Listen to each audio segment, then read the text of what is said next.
I got so busy with my job and consulting and working overtime, and I kind of put it on the back burner. And then finally one day my boss said, Karen, you need to stop working so much overtime. We need to get you back on it, like at 9 to 5. And that's when I started writing again full time, and I started doing it.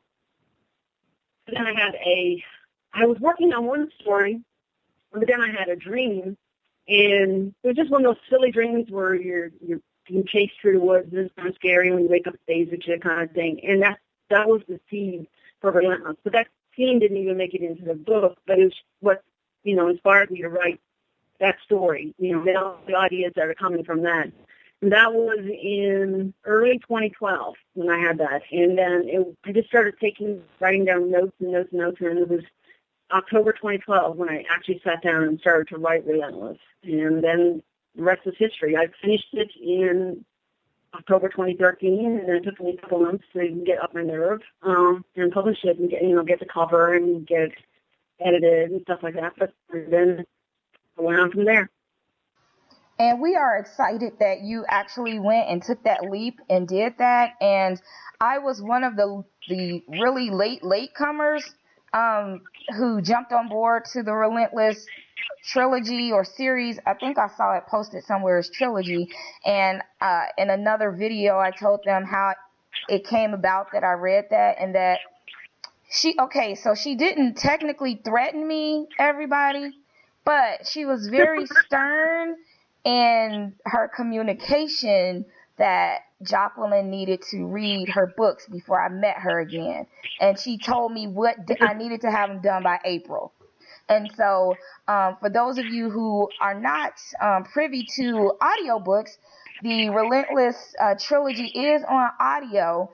Warrior is releasing in a few weeks here, but I went ahead and downloaded the entire series, and it was just phenomenal. Caitlin Greer was the narrator, and if you guys have not heard the trilogy or have not read it, then you definitely want to go ahead and buy the audiobook if you're like me and just like to listen to people read to you. I mean, it sounds a little lazy, but I promise it's a little bit better than that. So let's talk a little bit about the audiobook. So what kind of prompted you to decide to go that route? I know a lot of people are usually hit or miss with audiobooks, and they decide, no, I'll just keep it to a regular book. But what made you decide you wanted to put the series on audiobook? Well, I guess I think once I was doing Rogue, I was talking to a couple of my other friends, and I wanted to do it on audio, but it's such a huge undertaking because I wanted to be able to offer that to people. And I was looking at listening to, I must have listened to 100 or more samples on Audible for female narrators because I wanted the perfect one to be Sarah. There was a couple that I couldn't, even, they're like impossible to get. But I listened to Caitlin, and every time I listened to Caitlin, I was like, oh my God, I love her voice. So I thought that maybe I'd approach her when I did it. And then in that summer of 2015, I think it was July 2015, I got contacted by Audible, and Audible Studios asked me if they could produce the books for me. So that meant I didn't have to pay up front. It was basically like a publishing contract, the same way as you went to a traditional publisher with a book. It's a similar deal. So they basically published it all for me. And so they have full creative control. They have final say on everything. But they were sending me Audible, they were sending me narrators to listen to, and I was like, no, too old. Hey, is it possible that you can use this person? I really like her. Mm-hmm. And Caitlin had done like Hush Hush and a couple of other series that I had heard I had listened to, and I thought, oh God, she's perfect with Sarah. So they wrote back, oh yeah, we can get her. So the next day they signed her, and then they contacted me this year. I think it was in May or June, asking me what was my next work, and I told them about Warrior, and they were like, okay, we want to do Warrior. I'm like, it's not even finished. I didn't want to read it. And I said, it's going to be really big. It's going to be really big. It's 3 books in one. Like, that's fine. So then I asked him, I said, I've been listening to male narrators. Can you possibly get this person? Before I sign with you, can you get this person, Zachary Weber? Yes. And They were like, oh, Sorry. yeah, we've worked with you before. So I was like, okay, where do I sign? So then the rest is history.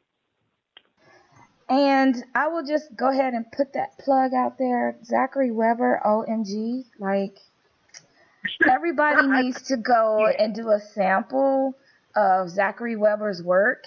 And then just close your eyes and imagine him with a Russian accent doing Nicholas. I mean, oh, and Warrior is a book. That's an understatement. It's like the Bible of YA books, but it's so good and it's so detailed, and just the fact that you went through all three of your books and made sure that they matched with his point of view. I mean, that sounds like it took a lot of work, like a lot.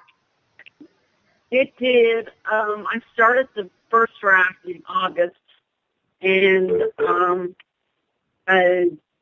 my phone was beeping. I started the first in August, and it was a couple months later when I said, oh, my God, what have I undertaken? It was pretty big, and I was like, I'm never going to get this done in a year. I'm still writing. I was working full time. So in May, I finally realized, well, in April, I was like, I can't do this anymore. So I put in my notice. So I quit my job in May so I could write full time. And that was the only way I was able to get Warrior done. I mean, it was definitely a labor of love, and it was a lot of work. And I really have to thank my data readers. I mean, I did a bunch of drafts, but I mean, Edna Walters and Melissa Hogg are my two best author friends, and they're also the best beta readers you can ever ask for. I mean, we read each other's work, but they were just amazing in helping me. And then my proofreader, Sarah, who's my PA, and then, oh my God, my editor, Kelly, she went through the entire thing, and then she went through it again and compared dialogue from each book. So she made sure that, like, the beginning. I know. I was like, that's incredible that she did that. So if anyone needs an editor, I have the best editor in the world. But yeah, she found a few inconsistencies, just a few minor things. But yeah, it was a big undertaking. I mean, I used to have one book open and then be writing on Warrior at the same time because you had to match up everything, every emotion, every reaction, every word, every action. I mean, it all has to match up. So in scenes where you're redoing the same scene, but it was fun, but it was also it was time consuming and hard. I don't know if I'd do it again, but it was definitely, I'm really happy I did it now. I'm happy that you did it too. And again, for everybody who has read the series, I can't give any spoilers, but I'll just mention the word cabin. And that's all I'm going to say about it. It's just the cabin. Everybody loves the cabin. Oh my gosh, like the cabin. Okay. And so I know that you and I had chat a little bit, and I always like to find out about, what authors' thought processes are when they're going through their characters. And I know that one of the characters in your book was named after somebody pretty special to you. So if you want to provide that information to the listeners, and I'll say listeners, pay close attention because we will be playing a few games here before we close out today, and you may win a signed copy of Warrior. So Karen, can you give us a little background on that person? Are you talking about Alex the Wyvern? Yes, I am. Okay. Like in the book, when Alex was in refuge, the guy, Sahir tells her that the guy who captured him, named Alex after his surly older brother. Well, I have an older brother. He's my oldest brother. And his name is Alex, and he can be very surly. But the thing is that Alex has this thing where he calls all the women in our family, his girlfriend, or fiance, our mom, and all of his sisters and his daughter. He calls them all dragons. I don't know where it started, but he calls us all dragons. So we actually, it's a big running joke down in our family. So I told him I was going to name a dragon after him. He thought that was hilarious. And then I said, no, I'm going to name a wyvern, like a small dragon. And then he was insulted.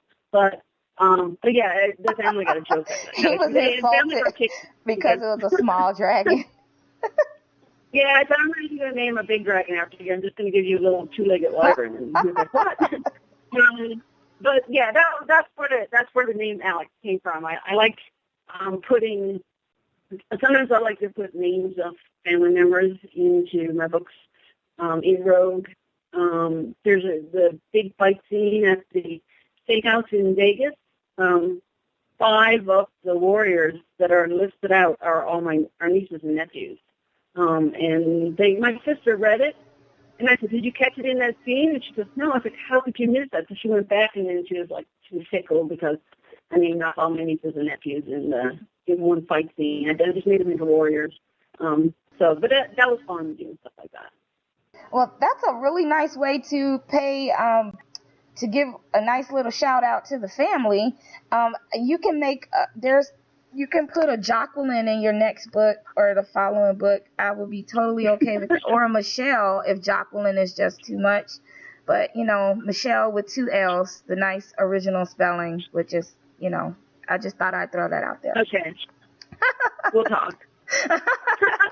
Well, hey, I didn't get a no. All right, so let's move a little bit past the books, and let's talk a little bit about who is the Karen Lynch. And by the way, I kind of deemed her the Karen Lynch when we were in Roanoke this year, and it kind of was an accident. We were eating lunch, and I tagged a picture, and I said, OMG, I'm having lunch with the Karen Lynch. And then it just kind of became your thing. So she's the Karen Lynch. So not my thing.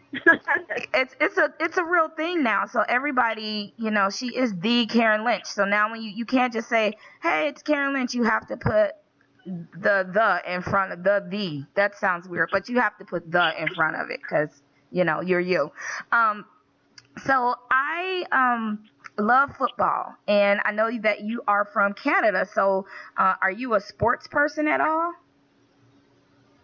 Oh, when I lived up there, I was a big hockey fan, and I loved figure skating. Pretty much all the winter sports on TV. I stopped at playing them, but I love figure skating, and I love hockey. And since I moved down here, no, I'm not a football fan, even though we have the Carolina Panthers. Who, oh, my God, gasp. I can't believe you said that. I hope they do well. But I'm actually a NASCAR fan. Okay. I'm a big Jimmy Johnson fan, although I haven't had any time to watch. I gave up TV like a year and a half ago, because who has time when you're working full-time and writing full-time to watch TV? Right. So I watched one race this year, which was the final one at Homestead, where he won. But other than that, I just pretty much don't watch anything. I'm writing all the time, and then I'm doing writing-related stuff. I'm pretty much obsessed with writing right now, and when I'm not writing, I'm reading or baking or something like that. So speaking about baking, what's your favorite thing to bake? I know that you like bread, and you won't send me any, but outside of the bread, what are some other things that we can find you doing in your kitchen? I haven't been doing much baking. Usually when it gets cold, now that it's cooling off, I like to bake. So if I have time, I'll do it. I love baking, but I don't like eating it all. So I used to bring it all into work and give it to my coworkers, but they're saying that I can still do that, by the way. They say, you can still drop by and bring baked goods. Of course they are. But I usually give it away. To friends. Bread, I love making artisan bread, and I love making pastry. So my favorite is apple pie, and I finally perfected my apple pie filling this year. That's a lie. It's not my apple pie filling. I got it from a Ball Canning cookbook, but I changed it up to suit me. So I love making apple pie and muffins and stuff like that. And I like trying new things. I like to, I'll see a recipe and I'll be like, I want to try to make that. And, it's hit or miss sometimes with baking, because baking really is a science. But yeah, that's pretty much that's the main thing when I am. It's usually bread or apple pie or something like that. And again, if you want to bake some and send it to me, I'm all for accepting baked goods as gifts. I saw your apple pie, and you should make me one. I do have a question from Claire. Hi, Claire. Thanks, everybody, for joining the chat. We have Sean, Claire, and I thought, and Tracy.